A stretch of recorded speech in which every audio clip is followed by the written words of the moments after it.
involved with Kanye when he did his deal with Nike originally? No. Okay. When you look at that situation, right, and you just did, a deal with Nike, but when you looked at when Kanye was at Nike, why do you think Nike let him go? I'm really not sure. Seriously, but what exactly did he do? Like, bring me up to speed. What did Kanye do with Nike? Well, he had the Yeezys, the Air Yeezys. Truthfully, I can't even remember what they look like. Anything like when you talk about Yeezy, I'm thinking about obviously everything that he's doing now. Okay, let me show you. The Nike Air Yeezys actually have a higher resale than the than the Adidas. But let me see if I can show you here. The Red Octobers. This doesn't sound familiar to you? They do sound familiar, but I can't. Okay, I don't know if I've ever seen those though. You've never seen these? Yeah. Okay, hold on. But the Red October sounds familiar. Yeah, he had two. He had a Yeezy 1 and a Yeezy 2. This is the Yeezy 1. Okay. See how's that strap? Yeah. The strap was kind of like the Nike Yeezy thing. Yeah. And those look kind of hot. Came in a couple different colors. Here's the, Yeah, I like those here's black like the ones. colors of the one. I need a pair of those. You got those? Send me a pair. I don't got those, man. I got most of the Adidas Yeezys, like the high tops and the low tops. Yeah. Like the first season. But those, yeah, I didn't cop those. Those go for about $3,000. But okay, so what happened was he had a deal with Nike and he had these Yeezys that came out in a few different colorways of the one, like maybe 3 colorways of the one, 3 colorways of the two. But they came out in such unbelievably small quantities. You could not go into any store and buy them. Like, it was like a couple thousand pairs that just like poof. Yeah. Came and went. And, obviously, I mean, I assume he got some sort of upfront check for that, but there's really no royalties when you're talking about quantities that low. And they never really let him expand into a bigger line until ultimately he went over to Adidas. Well, like I said, I don't know what the deal was that he had with them. I don't know why he didn't expand or not. So it's kind of hard for me to speak on it. I've only heard the disruption when he was talking about Nike at one of his, maybe one of his shows or on a song or something like that. But I mean, I don't know anything about the deal. I didn't have Kanye. He wasn't signed to me at that time for me to do that. Okay. Well, originally you guys started working with Kanye as a producer.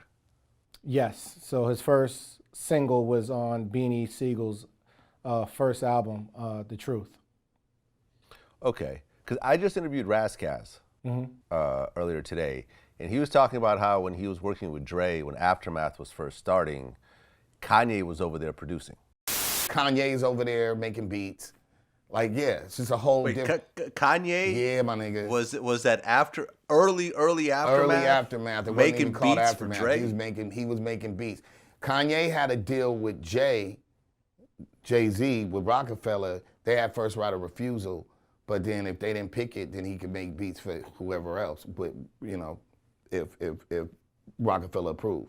Because I had a song with Kanye on my fourth album that didn't come out, that Jay Roc-A-Fella had the right of approval. But yeah, Kanye was there. Not early on. I mean, hip hop. My little brother, hip hop. So people that may not be familiar, hip hop since 1978. He found Kanye. So he was the A&R at the time. So he found No ID, Kanye, Just Blaze, just to name a few, and I mean a host of other producers as well. So when we first had him, when he brought him to us, he brought him to us as a producer. So like I said, he produced on Beanie Siegel's first album. That was his first single, and I can't remember what was the next project after that. But I know once he did all of that work on maybe it was the Dynasty or the Blueprint? The Blueprint. Yeah. Blueprint, yeah. That's, when everybody became to really know who Kanye was. Right, because I remember there was some sort of listening session that Kanye had and Jay was presenting it.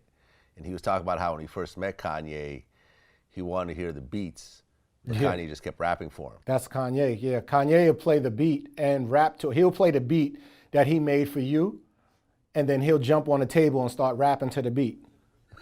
So he might, he might inspire a flow, he might inspire a hook or chorus to it, or ultimately he's probably really want to be on that song with you.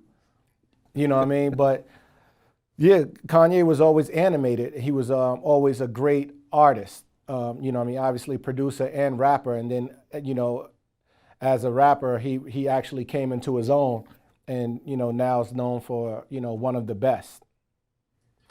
I mean, who really saw Kanye as a rapper first over there? I would say hip hop probably noticed, but I believed in it probably more than anybody on the team.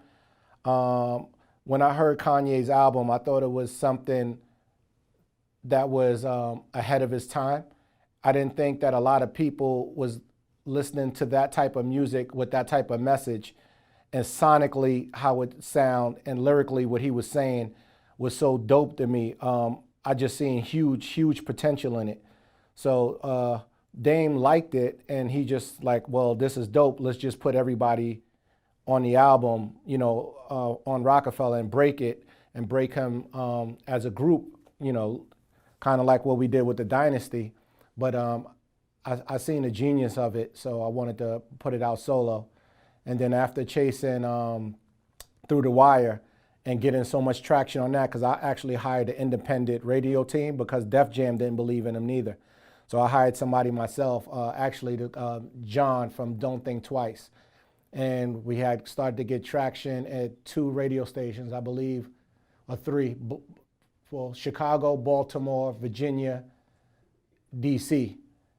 And once we started breaking into the top 10, I knew that we had something special. And then I got with Benny Pugh, who's the new president of Roc Nation.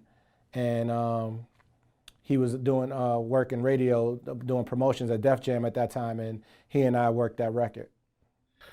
I mean, I'll be honest, I didn't see it in the beginning. Like, when I first heard of Kanye the rapper, I'm like, okay, why is this beat maker rapping? Like, I mean, because you've seen that type of thing before. You see, like, producers try to rap, and it it sometimes works, sometimes doesn't. Like, I think Diamond D did a good job with it.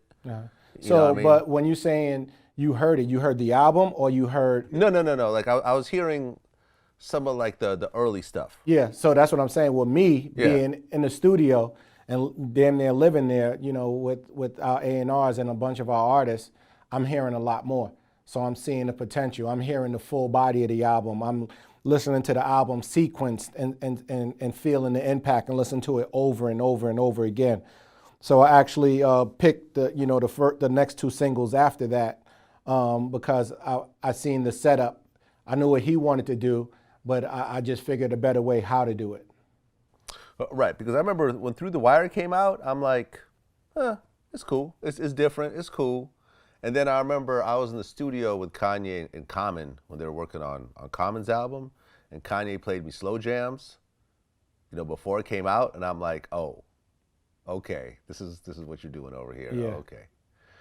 And then I got it. Yeah. And then after that, it was like... I mean, Through the Wire, for me, was a huge song sonically, right? The beat and that hook was something, but if you knew the message behind it, it resonated with a lot of people, being in a car crash and actually rapping while his mouth was wired shut.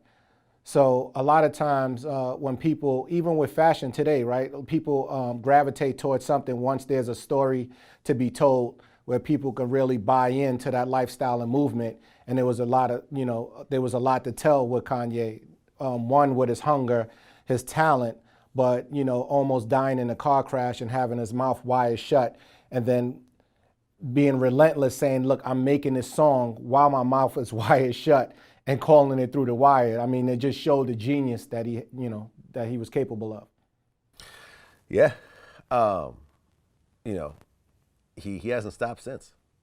Exactly. And he's always running. And he's always pushing the envelope, which I like. So even if you think about 808 or, some of the other stuff that he's doing, people were still probably saying, well, I don't know.